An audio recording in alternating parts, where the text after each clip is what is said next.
Create cooking and మోర్కి స్వాగతం. ఈరోజు pepper chicken తయారు చేస్తున్నాను. సూపర్ అంటే సూపర్గా ఉండే పెప్పర్ చికెన్ తయారు చేసే విధానం. ముందుగా స్టవ్ వెలిగించుకుని బాండి పెట్టుకోవాలి. బాండి వేడెక్కిన తర్వాత 1 టేబుల్ స్పూన్ జీలకర్ర, 2 టేబుల్ స్పూన్ మిరియాలు దోరగా ఫ్రై చేసుకోవాలి.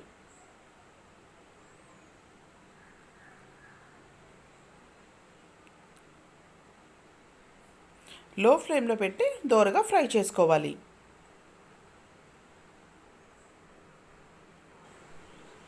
మన మిరియాలు జీలకర్ర ఫ్రై అయిపోయి ఒక ప్లేట్లో తీసుకొని పక్కన పెట్టుకుందాం. ముందుగా స్టవ్ వెలిగించుకొని బాండీ పెట్టుకుని బాండీలో 3 టేబుల్ స్పూన్ ఆయిల్ వేసుకోవాలి. ఆయిల్ వేడెక్కిన తర్వాత 6 పచ్చిమిర్చిలు చిన్న చిన్న ముక్కలుగా కట్ చేసుకొని వేసుకోవాలి. పచ్చిమిర్చి ఒకసారి గరిటెతో కలుపుకొని పచ్చిమిర్చి వేగిన తర్వాత ఆనియన్స్ వేసుకోవాలి. 4 పెద్ద సైజు ఉల్లిపాయలను చిన్న చిన్న ముక్కలుగా కట్ చేసుకుని వేస్తున్నాను.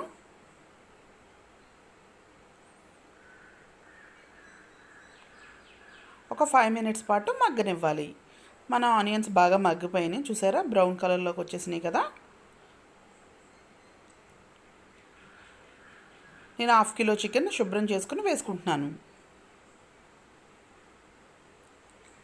ఒకసారి గరిటెతో బాగా కలుపుకోవాలి.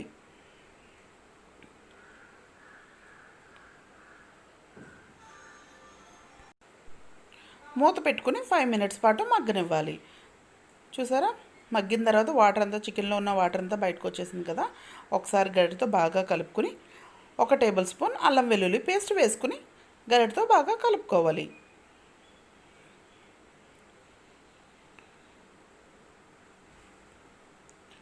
1 టేబుల్ స్పూన్ సాల్ట్,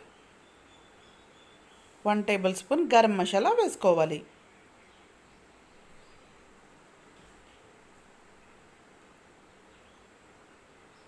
ఒకసారి గరిటెతో బాగా కలుపుకొని చికెన్కి మసాలా అంతా పట్టే విధంగా కలుపుకోవాలి.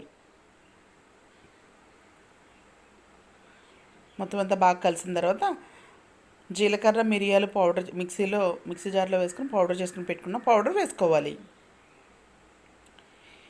ఈ చికెన్లో అసలు మనం రెడ్ చిల్లీ పౌడర్ యూస్ చేయవసరం లేదు. ఓన్లీ పచ్చిమిర్చి టేస్ట్ అండ్ మిరియాల టేస్టే తెలుస్తుంది.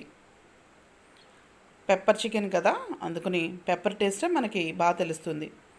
బాగా కలుపుకున్న తర్వాత కొత్తిమీర కరివేపాకు వేసుకుని బాగా కలుపుకొని మూత పెట్టుకుని ఒక 10 మినిట్స్ పాటు లో ఫ్లేమ్లో మగ్గనివ్వాలి.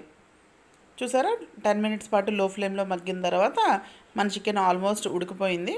ఆయిల్ అంతా సైడ్కి ఎలా వచ్చేసిందో చూసారా. చికెన్ పీస్ కూడా సాఫ్ట్గా ఉడికిపోయింది.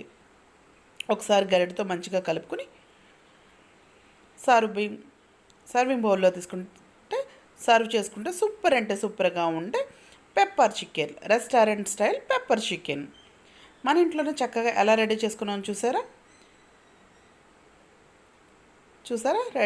సర్వింగ్ బౌల్లో తీసుకుని సర్వ్ చేసుకుంటే లెమన్ కూడా పిండుకుంటే చాలా టేస్టీగా ఉంటుంది.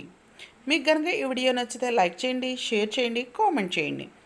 కింద red colour button subscribe button press చేయండి. పక్కనే ఉన్న బెల్ ఐకాన్ ప్రెస్ చేయండి. ఫర్దర్గా నేను చేసే వీడియోస్ అన్నీ నోటిఫికేషన్గా వస్తాయి. Thanks for watching.